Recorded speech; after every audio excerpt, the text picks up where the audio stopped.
ദൈവത്തിന്റെ പ്രിയപ്പെട്ട ജനമേ, പേടിച്ചിരിക്കുന്ന, ഭയപ്പെട്ടിരിക്കുന്ന, നിരാശയിലായിരിക്കുന്ന, നാളെ എന്തു സംഭവിക്കുമെന്ന് വിചാരിച്ച് വിഷമത്തിലാണോ നിങ്ങൾ?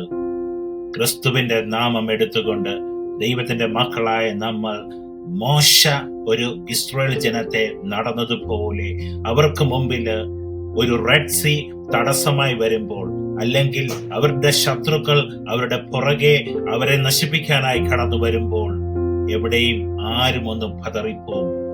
അവിടെയും ദൈവത്തിന്റെ കരം നമുക്കായി പ്രവർത്തിക്കും.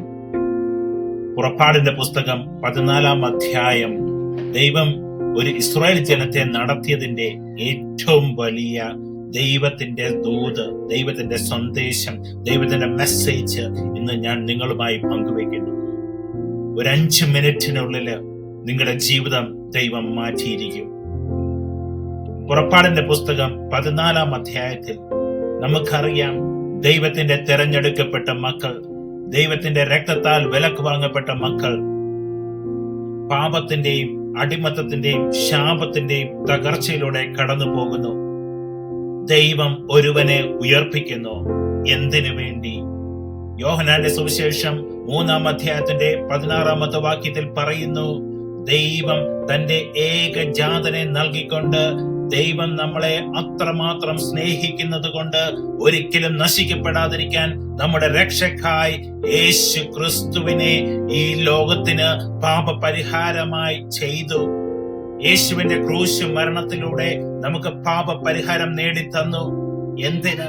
ദൈവം എന്നെയും നിങ്ങളെയും സ്നേഹിക്കുന്നു. നമ്മൾ ദൈവത്തിന്റെ പ്രിയപ്പെട്ട മക്കളാണ്, മകനും മക്കളുമാണ്. യേശുവിന്റെ രക്തത്താൽ വിലക്ക് വാങ്ങപ്പെട്ടവരാണ്. ഒരു പാപത്തിനും ഒരു ശാപത്തിനും ഒരു രോഗത്തിനും നിങ്ങളെ തകർക്കുവാൻ പറ്റില്ല. നിങ്ങൾ വിശ്വസിക്കാമെങ്കിൽ മോശയെ പോലെ ദൈവത്തിന്റെ ശബ്ദം ഇന്ന് ഞാൻ നിങ്ങളോട് സംസാരിക്കുന്നു. യേശു ക്രിസ്തുവിലേക്ക് മടങ്ങി വരുവിൻ, അവന്റെ വചനം അനുസരിക്കുവിൻ.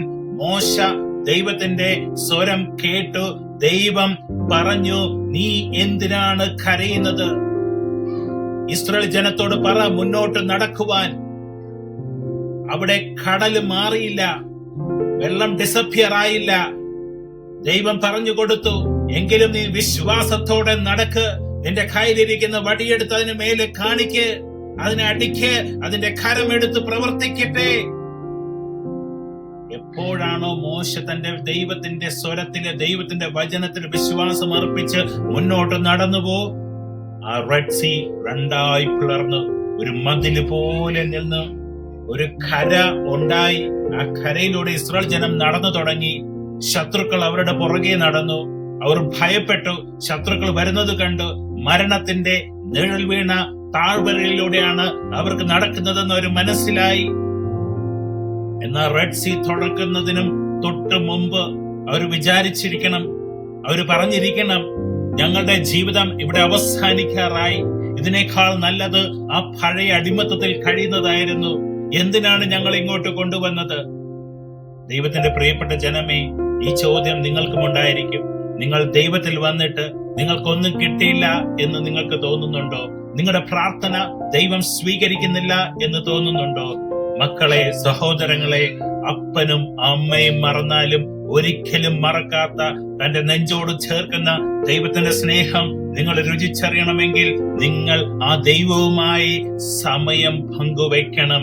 നിങ്ങളുടെ തിരക്കിട്ട വഴികളിലൂടെ നിങ്ങൾ നടക്കുമ്പോൾ, പാപ സ്വഭാവത്തിൽ കൂടെ നടക്കുമ്പോൾ, പാപ സാഹചര്യത്തിൽ കൂടെ നടക്കുമ്പോൾ, നിങ്ങളുടെ മനസ്സിൽ മുഴുവൻ സംശയങ്ങളും കൺഫ്യൂഷനും, എല്ലാ ഫെയിലിയേഴ്സിന്റെ എല്ലാ മേഖലകളും, ഈ ലോകത്തിൻ്റെതായ നെഗറ്റീവ് മൈൻഡിന്റെ, നെഗറ്റീവ് സ്പിരിറ്റ്സിന്റെ എല്ലാവിധമായ തോട്ടുകളിലൂടെ കടന്നു പോകുമ്പോൾ, നിങ്ങൾ ഒരു റൂമിലേക്ക് കയറി ഭയങ്കര ശബ്ദമുള്ള ഒരു റൂമിൽ ഇരുന്നാൽ എങ്ങനെയാണ് എന്റെ മൃദുലമായ എന്റെ ദൈവത്തിന്റെ സ്വരം നിങ്ങൾ കേൾക്കുവാൻ പറ്റുന്നത്? നിങ്ങൾ ചോദിക്കേണ്ട താമസമേയുള്ളൂ. സ്വർഗത്തിൽ നിന്നും ദൈവത്തിന്റെ ദൂതന്മാർ ഇറങ്ങിക്കഴിഞ്ഞു. നമുക്ക് കാണാം, ഈ പുറപ്പാടിന്റെ പുസ്തകം 14 അധ്യായത്തിൽ ഏകദേശം ഒരു 30-20 ഒക്കെ കഴിയുമ്പോഴേക്കും ആ വാക്യത്തിൽ കൂടെ കാണാം, ദൂതന്മാർ അവർക്ക് മുമ്പിൽ ഉണ്ടായിരുന്നു. അവര് പിന്നിലേക്ക് വരുന്നു, ജലം പിളരുന്നു, ഇസ്രായേൽ ജനം നടക്കുന്നു, അവർക്കെതിരെ വരുന്ന ശത്രുക്കളെ. പിന്നീട് ഇസ്രായേൽ ജനത്തിന്റെ അവസാന വ്യക്തി, അവസാന ഇസ്രായേൽ മൂവ് ചെയ്യുന്നത് വരെ ഒന്നും സംഭവിക്കാത്ത വിധം, അവർ കടന്നു പോകത്തക്ക വിധം ദൈവം വഴി തുറന്നു.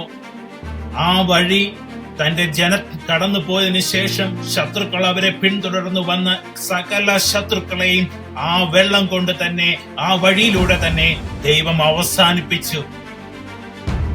സഹോദര സഹോദരി, ഇത് വിശ്വാസത്തിന്റെ സമയമാണ്. നീ നിന്റെ വിശ്വാസം കൈകളിൽ എടുക്കണം. ആ ദൈവത്തിനോട് ചേർന്ന് നിൽക്കണം. ആ ദൈവത്തിന്റെ വചനത്തിൽ മുറുകെ പിടിച്ച്, ആ ദൈവത്തിൽ വിശ്വസിച്ച് നിന്റെ സാഹചര്യങ്ങളെ നോക്കി മുന്നോട്ട് പറയണം. അസാധ്യങ്ങളെ സാധ്യമാക്കുന്ന ഒരു ദൈവം എനിക്കുണ്ട്. അവൻ വഴി എന്റെ വഴികൾ, എല്ലാ പ്രയാസങ്ങൾ മാറും. അവൻ യേശു എന്ന ദൈവം നിന്റെ രോഗത്തെ മാറ്റും, നിനക്കായി വഴി തുറക്കും, നിന്റെ പ്രതികൂലങ്ങളെ മാറ്റും, നിന്റെ പരീക്ഷയെ പാസ്സാക്കും, മക്കളില്ലാത്തവർക്ക് മക്കളെ നൽകും, വേദനയിലായിരിക്കുന്നവർക്ക് ആശ്വാസം നൽകും, സ്നേഹം കിട്ടാതെ വെറുപ്പിലായിരിക്കുന്ന റിജക്ഷന്റെ പേരിൽ കൂടെ കടന്നു പോകുന്ന, ഡിവോഴ്സിന്റെ വക്കിലായിരിക്കുന്ന എല്ലാവരുടെ മേലും ദൈവത്തിന്റെ ശക്തി ഇറങ്ങും. ദൈവം ഇന്ന് ജീവിക്കുന്നു. ആ ദൈവത്തിന്റെ മഹത്വം നിങ്ങളുടെ കുടുംബത്തിലേക്ക് കടന്നു വരുവാൻ, പാപ സാഹചര്യങ്ങളെ വിട്ട് പുറത്തു വരുവിൻ. ക്രിസ്തുവിനെ രക്ഷകനും നാഥനുമായി സ്വീകരിക്കുവിൻ. അവന്റെ വചനം അനുസരിക്കുവിൻ. പാപം വിട്ടോടുവിൻ. രോഗത്തിൽ നിന്ന് പുറത്തു വരുവിൻ. ശാപത്തെ തകർത്ത് അതിനെ ഒരു മൂടുപടമാക്കി മാറ്റുവിൻ. നിന്റെ ജീവിതം മാറിക്കഴിഞ്ഞിരിക്കുന്നു. കർത്താവായ യേശുവേ, ഈ ജനത്തിന്റെ മേല് ദൈവത്തിന്റെ പരിപൂർണ പരിപാലന അവരനുഭവിക്കത്തക്കവരിടം അവരുടെ ഹൃദയങ്ങൾ മാറട്ടെ, അവരുടെ രോഗങ്ങൾ മാറട്ടെ, തകർച്ചകൾ മാറട്ടെ, അവരുടെ ഹൃദയം മാറട്ടെ, അവരുടെ മനസ്സ് നവീകരണം ഉണ്ടാകട്ടെ. ഞാൻ ഈ പറയുന്ന ലൂക്കായുടെ സുവിശേഷം 10-ാം അധ്യായത്തിന്റെ 19-ന്റെ അധികാരത്തില് യേശുവിന്റെ നാമത്തില് ജീവിക്കുന്ന യോഹന്നാന്റെ 10-ാം അധ്യായത്തിന്റെ 10-ാം വാക്യപ്രകാരം ജീവനും ജീവന്റെ സമൃദ്ധിയും അവരുടെ മരിച്ചു കിടക്കുന്ന ആത്മാവിനെ ജീവൻ ഉണ്ടാകട്ടെ. യേശുവിന്റെ നാമത്തിൽ തന്നെ ഞങ്ങൾ പ്രാർത്ഥിക്കുന്ന പിതാവേ, ഞങ്ങളുടെ പ്രാർത്ഥന കേൾക്കുന്ന ദൈവത്തിന്റെ എല്ലാ പ്രിയപ്പെട്ട മക്കളുടെ മേലും ദൈവ സാന്നിധ്യം കൊണ്ട് നിറയട്ടെ. അവരുടെ ഹൃദയങ്ങൾ മാറട്ടെ. പരിശുദ്ധാത്മാവിന്റെ ശക്തി ഇറങ്ങട്ടെ. യേശുവിൻ നാമത്തിൽ തന്നെ. ആമേൻ, ആമേൻ, ആമേൻ. Jesus bless you all. യേശുവിൻ നാമത്തിൽ തന്നെ. ആമേൻ.